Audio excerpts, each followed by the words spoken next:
अस्सलाम वालेकुम एवरीवन, कैसे हैं आप सब लोग। होपफुली सब ठीक ठाक होंगे। अल्हम्दुलिल्लाह मैं भी बिल्कुल ठीक हूँ। तो आप लोगों को पता ही जी, आजकल मेरे जो व्लॉग्स हैं वो मामा के घर शूट हो रहे हैं। आज मैं आपसे बहुत मज़े की, बहुत ही डिलीशियस ही क्विक सी बिरयानी की रेसिपी शेयर करूँगी। इसके अलावा होममेड फ़िश मसाला कैसे इसकी मैरिनेशन करनी है, कैसे आप इसको 1 मंथ तक फ्रीज़ कर सकते हैं। कुछ मंथली ग्रॉसरी की थी, वो भी आपसे शेयर करूँगी। तो स्टार्ट करते हैं अपना आज का व्लॉग। सबसे पहले ना यहाँ पे मैं फ़िश की मैरिनेशन करने लगी हूँ, जिसके लिए मैंने मसाला रेडी किया है। 6 से 7 मैंने यहाँ पे रेड ड्राई चिलीज़ लिए, हाफ टी स्पून अजवाइन लिए। अजवाइन थोड़ी सी मैंने कम ली है क्योंकि इससे ना फिश में कड़वा सा टेस्ट आता है। साथ ही 3 to 4 टेबल स्पून खुश धनिया डाला है, 1 टेबल स्पून जीरा डाला है। अब ये जितने भी ड्राई इंग्रेडिएंट्स हैं इनको रोस्ट कर देंगे और फिर इनका पाउडर बना देंगे।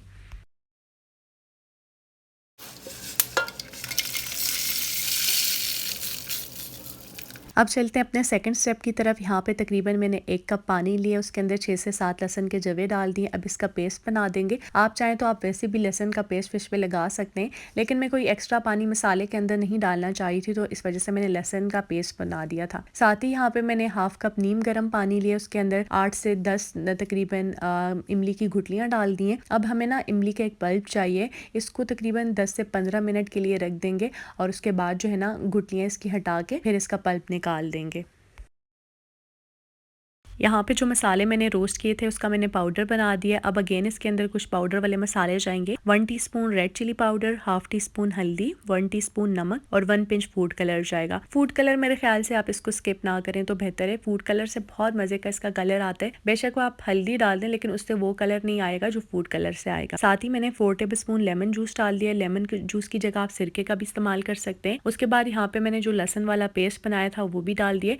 अब लहसन वाले पेस्ट से इसका ये फायदा होता है ना पानी डालने से, कि आप इसके अंदर कोई एक्स्ट्रा पानी नहीं डाल रहे होते, यही लहसुन का पेस्ट डाल दें तो वो एक थिक सा जो है आपका मसाला तैयार हो जाता है। साथ ही इमली का पल्प डाल दिए। इमली का पल्प मेरा इतना अच्छा नहीं बना है, आपने जो है ना पानी कम ही डालना है। अगर आप थोड़ी इमली ले रहे हैं तो आपने इसके अंदर पानी कम ही डालना है ताकि अच्छा सा पल्प इसका अंदर से निकल जाए। और अब ये अगेन मैंने थोड़ा थोड़ा करके डाले ताकि बहुत ज़्यादा जो है ना वो पतला ना हो जाए। अब इस तरह का थिक सा पेस्ट जब बन जाए तो बस फिर आपने जो है ना इसको फिश के ऊपर लगा देना है। यहाँ पे पहले ही मैंने फ़िश को वॉश करके रख दिया था। इसके ऊपर मैंने थोड़ा सा लहसुन का पेस्ट, थोड़ा सा नमक और थोड़ा सा सिरका लगा के तकरीबन आधे घंटे के लिए रखा था और फिर उसको अच्छे से वॉश कर दिया था। अगर आपको इसकी एक डिटेल वीडियो चाहिए तो मेरे चैनल पे जाके विजिट कर लें, वहाँ पे मैंने प्रॉपर डिटेल के साथ बताया हुआ है कि कैसे आप फ़िश की स्मेल को ख़त्म कर सकते हैं। अब यहाँ पे ना फ़िश के अंदर गेरे कट्स लगाने, जो पतली वाली इसकी लेयर होती है ना वहाँ पे नहीं लगाने, जो ऊपर मोटी सी लेयर होती है वहाँ पे आपने कट्स लगाने। बहुत से लोग नहीं भी लगाते, लेकिन उससे ये होता है ना कि जब छोटी वाली फ़िश लेकर आते हैं तो उसको आप लोग कट्स नहीं लगाते हैं कि ये पक जाएगी। पक तो अंदर से जाती है, लेकिन फिर उसका अंदर कोई टेस्ट नहीं होता है। मसाला जब तक थोड़ा सा अंदर नहीं जाता ना तो फिर उसका उस तरह से टेस्ट नहीं होता है। तो आपने कट्स लाजमी लगाने, चाहे आप छोटी फिश ले रहे हैं या बड़ी फिश ले रहे हैं। अब यहाँ पे मैंने जितना भी मसाला था वो सारा का सारा इसके ऊपर लगा दिया। आप चाहें तो आप एक एक के ऊपर भी लगा सकते हैं अलग से, लेकिन उस तरह थोड़ा सा मुश्किल होता है। तो सारा का सारा मसाला ही मैंने इसके अंदर डाल के अब इसको बिल्कुल हल्के हाथों से प्रेस करना है, क्योंकि फिश जो है वो बड़ी नाजुक सी चीज़ होती है, एकदम से टूट जाती है। तो हल्के हल्के हाथों से जो ना आपने इसको मिक्स करते जाना है। यहाँ पे सारा मसाला फ़िश को लग गया। अब इसको तकरीबन 1 घंटे के लिए मैरिनेट होने के लिए रख देंगे। इसको फ्रीज़ कैसे करना है वो मैं आपको एंड पे बताऊँगी। जब तक फ़िश की मैरिनेशन हो रही है तब तक यहाँ पे मैं बिरयानी बनाने लगी हूँ। बहुत मज़े की और बहुत ईज़ी सी रेसिपी, आपने फुल वॉच करनी है। यहाँ पे मैं बनाने लगी हूँ जी चिकन बिरयानी, जिसके लिए तकरीबन मैंने हाफ केजी चिकन लिया है, हाफ केजी से थोड़ा सा बल्कि ज़्यादा लिया है। और साथ ही 1 टेबल स्पून अदरक लहसुन का पेस्ट डाल दिया है, 3 to 4 टेबल स्पून इसके अंदर दही डाल दिए।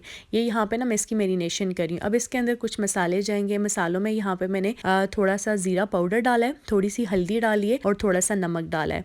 और साथ ही यहाँ पे मैंने एंड पे बिरयानी मसाला डाल दिया। बहुत ज़्यादा मसाला मैंने इस वजह से नहीं डाले क्योंकि बिरयानी मसाला जो होता है ना उसके अंदर सारे मसाले होते हैं, तो कोई ज़्यादा मसाले डालने की इसके अंदर ज़रूरत नहीं है।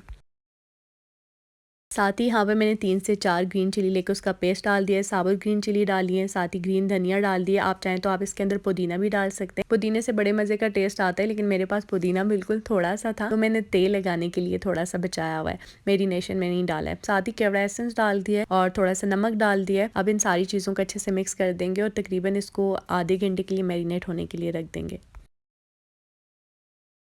अब जब तक चिकन की मेरिनेशन हो रही है तब तक सेकंड स्टेप की तरफ चलते हैं। यहाँ पे प्याज को ब्राउन कर देते हैं। यहाँ पे मैंने कढ़ाई के अंदर ऑयल डाल के कुछ खड़े गरम मसाले डाल दिए। खड़े गरम मसाले आपने स्किप नहीं करने क्योंकि इससे ना बिरयानी में बहुत मजे का टेस्ट आता है। 4 मीडियम साइज के प्याज डाल के अब इसको अच्छे से ब्राउन कर देंगे। हाफ प्याज मैंने बाहर निकाल दिए जो कि हमें तेल लगाते वक्त काम आएगी, और हाफ जो है ना इसके अंदर ही रहने दिए। अब इसके अंदर जो है ना चिकन को डाल देंगे।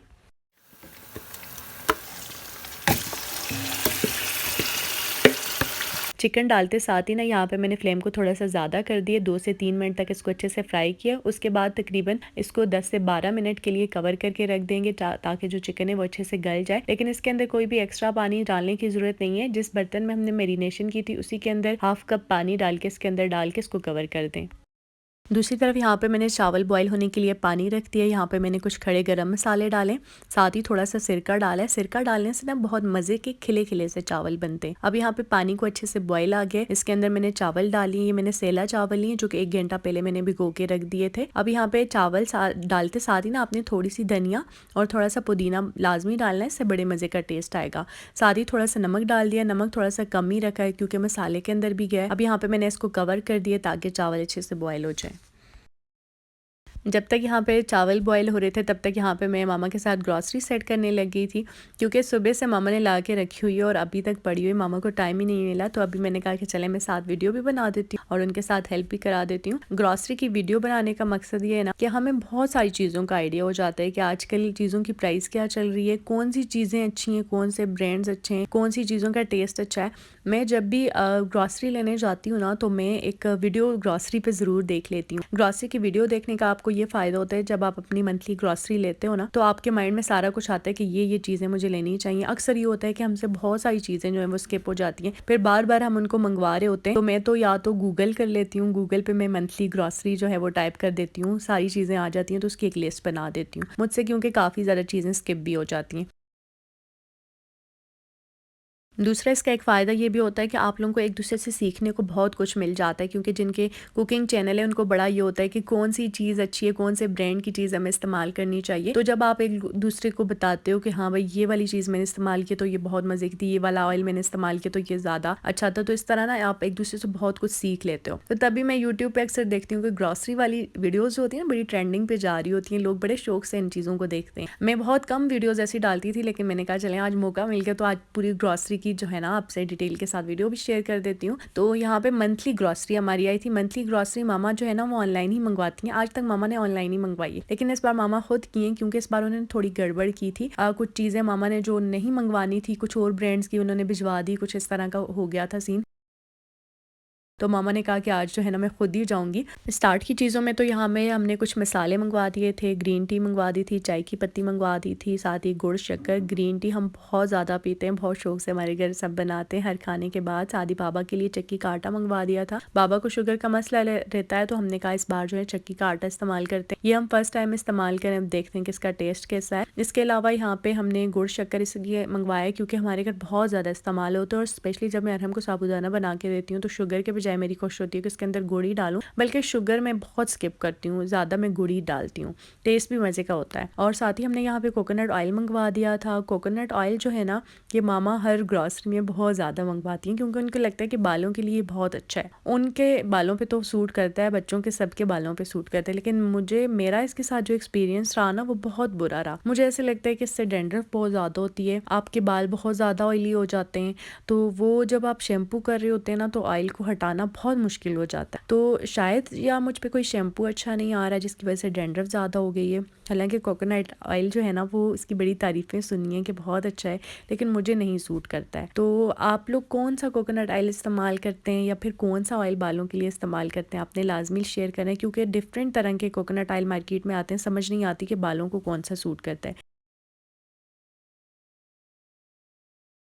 साथ ही यहाँ पे डिटर्जेंट मंगवा दिए थे। मामा 2 तरह की लेकर आती हैं, एक तो वो जिससे हम घर के अपने जो कपड़े होते हैं वो धोते हैं, और दूसरा वो जिससे हम कारपेट्स वगैरह होगी, वॉशरूम वगैरह हो गए, या फिर कोई भी टाकियाँ, घर की और भी काफ़ी छोटी मोटी चीज़ें होती हैं उससे हम वो वॉश कर लेते हैं। वो थोड़ा लो बजट में होता है, काफ़ी बड़ा पैक मंगवा देती हैं तो अच्छे खासे लंबे अरसे तक चल जाता है। साथ ही यहाँ पे हमने बेसन वगैरह मंगवा दिया था और कुछ दालें वगैरह मंगवा दी थी। दालें हम बहुत ज़्यादा नहीं मंगवाते, 1-1 kg के हिसाब से मंगवा देते हैं क्योंकि दालों का जब नंबर आता आता है ना, तो तब तक जो है ना वो 1 महीना पूरा हो जाता है। तो 1 महीने के हिसाब से 1 केजी जो है ना वो बहुत ज़्यादा है।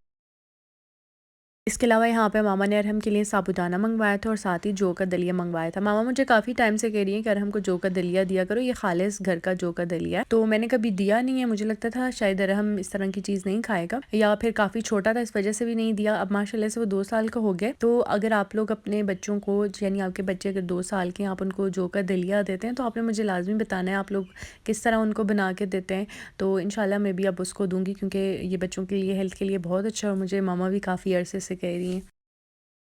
इसके अलावा साथ ही यहाँ पे कुछ ड्राई फ्रूट्स मंगवा दिए थे और कुछ अलसी के बीज मंगवा दिए थे। अलसी के बीज हमें किसी ने बताया था कि शुगर के जो पेशेंट होते हैं उनके लिए अलसी के बीज बहुत अच्छे हैं। शुगर के पेशेंट ना भी हो वैसे भी आप लोगों को अलसी के बीज लेने चाहिए। इसको कैसे लेना है इंशाल्लाह किसी व्लॉग में मैं आपसे शेयर करूँगी। ये स्पेशली हमने बाबा के लिए मंगवाए थे। इसके अलावा वॉशरूम का कुछ सामान मंगवा दिया था और साथ ही सरसों का ऑयल मंगवा दिया था। सरसों का ऑयल हमारी हर ग्रॉसरी में आता है, बेस्ट ऑयल है, मुझे तो बहुत अच्छा लगता है बालों के लिए। काफ़ी अरसे से लोग इस्तेमाल करते आ रहे हैं और अभी भी लोग बहुत ज़्यादा इसको इस्तेमाल करते हैं।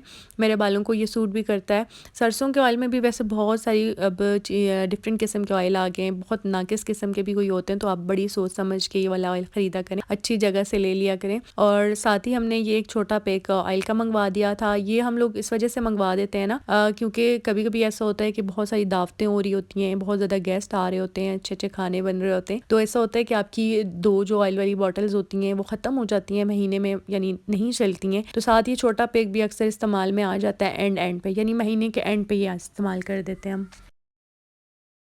इसके अलावा कुछ सॉसेस वगैरह मंगवा दिए थे। अभी देखें मेरी आवाज़ बिल्कुल नहीं निकल रही क्योंकि अभी मैं खाना खा के आई हूँ और उसके बाद मैंने रिकॉर्डिंग शुरू की। इस वजह से मैं आपको एक मज़े का टिप देती हूँ, पहले भी बल्कि दे चुकी हूँ, कि जब भी आप रिकॉर्डिंग कर रहे हैं वीडियो की तो खाना खाने से पहले ही किया करें। खाने के बाद बिल्कुल भी बंदे की आवाज़ नहीं निकलती, क्लियर आवाज़ नहीं आती है। और मुझे अक्सर सब कहते भी होते हैं कि आप माइक कौन सा यूज़ करती है। मेरा कोई भी माइक कुछ भी नहीं होता, बस मोबाइल सामने पकड़ो रिकॉर्डिंग कर ली। इस दफ़ा मामा ग्रॉसरी लेने खुद गई थी तो साथ थोड़े से बर्तन भी ले लिए थे। यहाँ पे रोलिंग पेन का एक सेट लिया था जो कि मुझे इतना ज़्यादा पसंद आया था ना, बहुत अच्छी इसकी क्वालिटी थी। इसके ऊपर ये जो बेलन है ना, ये काफ़ी ज़्यादा हैवी है, लेकिन इससे इतने मज़े की रोटी बनती है। ये रिकॉर्डिंग तो मैं बाद में कर रही हूँ ना, तो इससे पहले हमने इसको इस्तेमाल करके देखा। सुबह के टाइम मामा ने नाश्ते में पराठे बनाए थे और इतने मज़े के बने थे ना। तो ये मुझे लगता है मामा को पड़ा था 2500 में या 2200 में, इस तरह का पड़ा था। यानी जिस तरह इसकी क्वालिटी है, जितना मजबूत है ये, उस हिसाब से इसकी प्राइस मुनासिब ही है। और साथ ही यहाँ पे बाबा के लिए एक कप लिया था और साथ ही नानों के लिए एक कप ले लिया था। बाबा को ये होता है कि मुझे ना हर महीने एक अच्छा सा कप चाहिए। वो पुराना कप बिल्कुल भी इस्तेमाल नहीं करते, नए नए कप मामा से मंगवाते रहते हैं। दूसरी तरफ यहाँ पे चावल भी अच्छे से बॉईल हो गए हैं। अब इसकी तेल लगाएंगे। अब मैं डिफरेंट तरीक़ों से तेल लगाती रहती हूँ। या तो मैं कभी कभी सारा जो मसाला है वो चावल में मिक्स करके और फिर दम पे लगा देती हूँ, वो तरीका भी बहुत ज़्यादा ईजी है। या फिर मैं कभी क्या करती हूँ कि चावल के लिए इतना ही पानी लेती हूँ जिसमें चावल बॉयल हो जाए, पानी निकालने की ज़रूरत ही नहीं पड़ती। और फिर मैं क्या करती हूँ कि चावल जो नीचे वाले होते हैं वो उसी तरह पड़े होते हैं जैसे कि अभी मैं कर रही हूँ, और ऊपर वाला हाफ हिस्सा चावल का मैं निकाल देती हूँ। फिर मसाला सारा दरमियान में डाल के उसके ऊपर धनिया, पुदीना, जो फ्राई की प्याज है वो डाल दिए। साथ ही थोड़ा सा टमाटर भी मैं डाल देती हूँ, क्योंकि वैसे टमाटर मैंने इस बिरयानी में नहीं डाले, तो इस तरह छोटे छोटे कट करके उसके बीज निकाल के डाल देती हूँ, मज़े का टेस्ट आता है। और इसके अलावा भी आप कोई चीज़ें डालना चाहें, जैसे लेमन वगैरह डालना चाहें वो भी डाल सकते हैं, लेकिन लेमन मैंने यहाँ पे एक डाला है, बहुत ज़्यादा मैं नहीं डालती क्योंकि घर में सबको नहीं पसंद। और फिर अगेन मैं उसके ऊपर जो चावल निकाले होते हैं ना, उसकी एक लेयर लगा देती हूँ, और बहुत ज़्यादा लेयर्स नहीं लगाती, बस ऊपर बस चावल डाल दिए, फिर उसके ऊपर वही पुदीना, धनिया, प्याज स्प्रिंकल करके बस यहाँ पे मैंने इसे कवर कर दिया। अब इसको पहले जो है ना तेज़ आंच पे रखेंगे, उसके बाद जो है लो टू मीडियम फ्लेम पे जो है इसको तकरीबन 10 से 15 मिनट के लिए दम पे डाल देंगे। जब भी आप बिरयानी को दम लगाते हैं ना, तो एंड पे 1 कप या हाफ़ कप पानी लाजमी डाल दिया करें, इससे बहुत अच्छे से दम लग जाता है। अब जब तक बिरयानी बन रही है तब तक यहाँ पे फ़िश को भी स्टोर कर देते हैं। तकरीबन इसकी 1 घंटा मैंने मैरिनेशन करके रखी थी। यहाँ पे मैंने एक प्लास्टिक कंटेनर ले लिया, उसको ऑयल की हेल्प से ग्रीस कर दिया, नीचे सारी फ़िश रख दी, ऊपर आप चाहें तो बटर पेपर है तो अवेलेबल हो तो वो डाल दें, उससे आसानी से निकल जाती है। यहाँ पर मेरे पास बटर पेपर नहीं था तो मैंने इस तरह के पेजेस रख दिए और ऊपर ऑयल लगा के फिर से फ़िश रख दिए। इस तरह बड़ी आसानी होती है, और आप चाहें तो आप इसको ज़िप-लॉक बैग में भी डाल सकते हैं। प्लास्टिक कंटेनर में ये होता है कि बिल्कुल भी ख़राब नहीं होती। 1 मंथ तक आप इसको फ्रीज़ कर सकते हैं, 1 मंथ तक आप इसको इस्तेमाल कर सकते हैं। दूसरी तरफ जी यहाँ पे बिरयानी को भी अच्छे से दम लग गया, गर्मा गर्म बिरयानी भी तैयार हो गई है। अब इसको डिश आउट कर देंगे।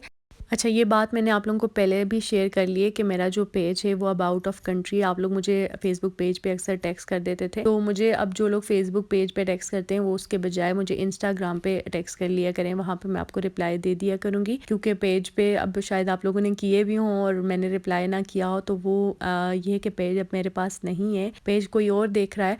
तो इस वजह से आपको कोई भी मुझसे कुछ पूछना हो रेसिपी के हवाले से या कोई भी टिप लेनी हो, तो आप मुझे इंस्टा पे फॉलो कर दें और वहाँ पे मुझे टेक्स्ट कर लिया करें। तो बस यही था जी मेरा छोटा सा व्लॉग। होप्स हो कि आपको अच्छा लगा होगा, और जिन्होंने अभी तक मुझे फेसबुक पेज पे फॉलो नहीं किया, लाइफ विद राबेल के नाम से मेरा पेज है, वहाँ पे भी फॉलो कर दें। जल्दी से मेरा यूट्यूब चैनल भी सब्सक्राइब कर दें। इंशाल्लाह मिलते हैं नेक्स्ट वीडियो में नए व्लॉग के साथ। अल्लाह हाफिज़।